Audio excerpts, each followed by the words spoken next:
Hello ISS community, welcome to a short video clip actually which is designed to help you and support you with your activity at home and I hope with your wellness and your health at home. So I'm Paul Crozier, subject leader for PE at ISS, and I'm going to take you through a short presentation including some exercises, include some breathing. Let's get started. All right. So first thing is there are three key elements when it comes to kind of wellness and fitness and vitality and health. So first, what I'm going to talk to you about today is physical fitness. All right. So that means moving, increasing blood flow, and increasing breathing. Okay. So I'm going to take you through three very simple exercises which you can do at home. You can also do them outside if you are wanting to go outside. I've used home today as kind of a model to demonstrate how this is working.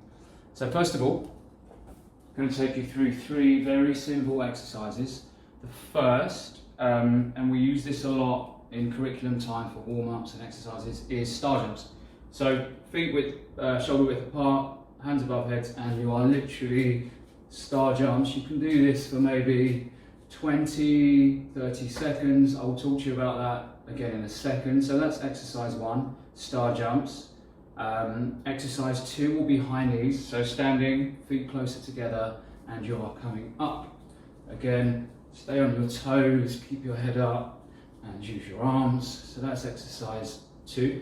Exercise number three is make pretend skipping. All right, so you've got the skipping rope in your hand, and you are moving from left foot to right foot. Okay, so that's three exercises. All of those three will increase your breathing. All of those three will increase your heart rate, which is good for your mental health, it's good for your physical health. And I will come back to more on that in a second. Section two, so this is the second segment of what I hope becomes a regular procedure for you guys, is physical fitness again, but with strength and stability in mind, right? Which is useful because you can use it for day-to-day tasks, whether it's gardening, whether it's reaching up to take something from a cupboard. It could be anything, all right? So this is as important as the other two sections, certainly as important as the movement section, because you're using these skills and strengths all day, every day. Okay, so we're going to look at using the muscles, and we're going to look at holding positions and maintaining stability.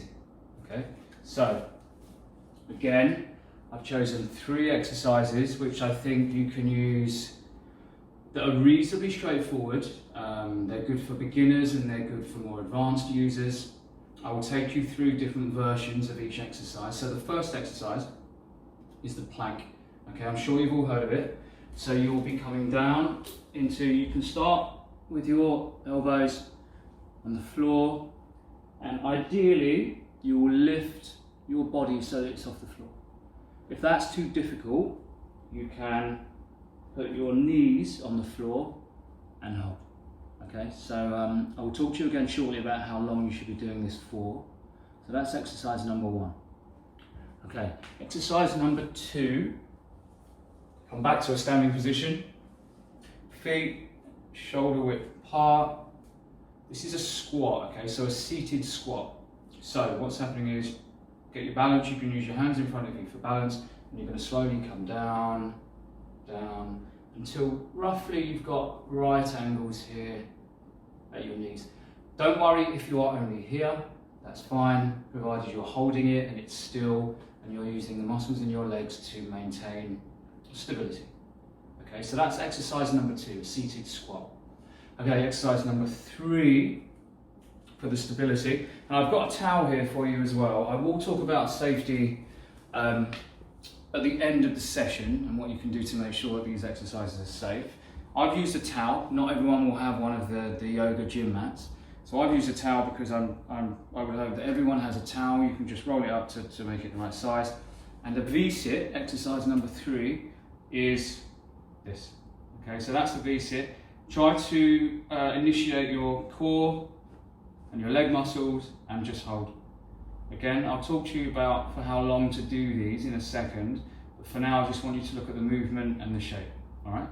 So that was exercise number 3 of the second section. So far we have fitness with movement, which is the exercises, heart rate and lungs. We had fitness just here with stability and control, which is the muscles, using them and keeping them ready for activity. And then the third section, it's kind of a slightly different section, but something that I believe is very important, which is kind of an emotional fitness. All right. So for this, I'm going to talk to you about breathing. Okay. So relaxed breathing, which will be slow, calm breathing, will allow you to be relaxed. It will help you calm your mind and will help you focus. All right. So let's do that now. Okay. So very simple breathing technique. Just come and sit so that you are comfortable. If you want to put your hands on your knees, that's absolutely fine. Try to keep your body upright. Have your eyes on your face looking forwards. And then think about using your nose. You can use your mouth or your nose to breathe through. Try to slow down your breathing, keep it consistent. Once you've got your breathing pattern in and out, if you wish, you can then close your eyes and just focus on the breath in and focus on the breath out. And then again, I think we'll do, how many you do of those is entirely up to you. It's about how comfortable you feel and how long you want to go for. It can be anything from 30 seconds to maybe 5 minutes. Okay, so just to recap, so we've got physical fitness with movement. We've got physical fitness with strength and stability, which is your core muscles essentially. And we've got emotional fitness that I've just demonstrated here, which is basically being calm, being slow and relaxing, I think. And given current circumstances, I think this one, as much as the other two, is vital and important. Just gives you a chance to slow down, I think, and just slow down the thoughts and the concerns that are in your mind. Okay, so I'm going to take you over to a question and answer session that I've prepared ready for this. So these are some of the questions that I am always asked when it comes to these types of sessions. All right, so when it comes to different types of fitness, these are the questions that I'm most often asked. So, first of all, we have how long should I exercise for? So really that can depend on a number of things. Firstly, as long as you're comfortable is the first thing. Secondly, what is your level of fitness? If you've been doing these kind of things for a long time, then of course you can exercise for longer. If this is new to you, and in some way I've inspired you today to start exercising, then it may be that this is the first time in a while that you've exercised. So it could be that you just start off with 30 seconds for star jumps, 30 seconds for high knees, and 30 seconds of skipping. And then within 2, 3, 4 weeks, you might be doing a minute for each of those, okay? Second question, what about safety? Okay, very important question. Always be aware. If you notice today, I did the exercises just on the floor, on the bare floor. Do not use something like a mat or a towel to be doing the movement exercises on. You're better having a nice stable surface. I even choose to go barefoot because the traction is better and the chances of having an injury are virtually zero. Okay. Also with that, to reduce the chance of injury and make sure that you are safe, keep your movements controlled and keep your movements in position. Okay, so if you're doing the star jumps, concentrate on keeping 2 hands in line with each other and keeping your feet in line. If you're losing that control, stop, rest, or move on to a new exercise.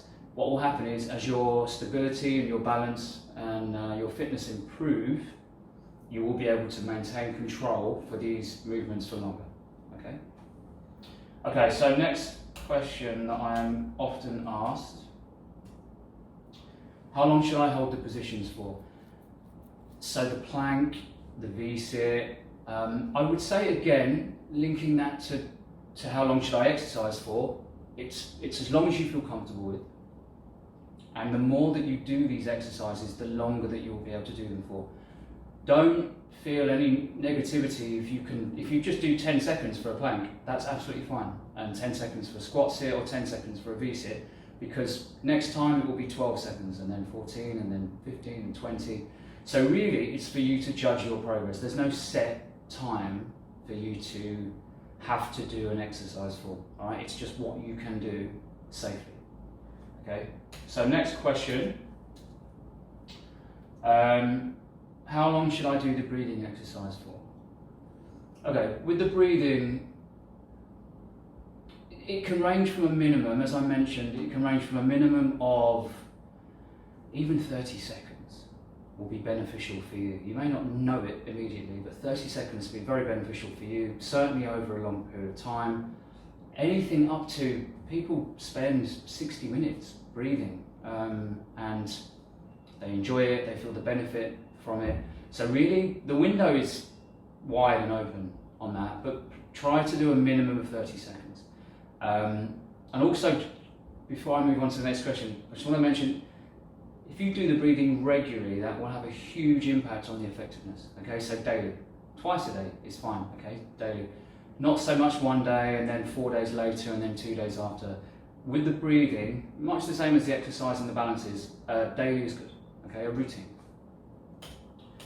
Okay, next question. What about my diet and the food I eat?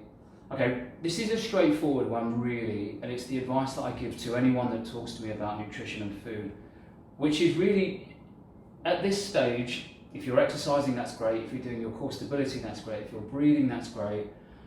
My belief is, why stop there? Why not just make some subtle changes to your diet and the food you're eating that really will tie into the full package of what's happening here? So if I had to boil it down to two things, one, I would say minimize your sugar is one. Okay, so minimize your sugar, and two, minimize your processed food and fried food.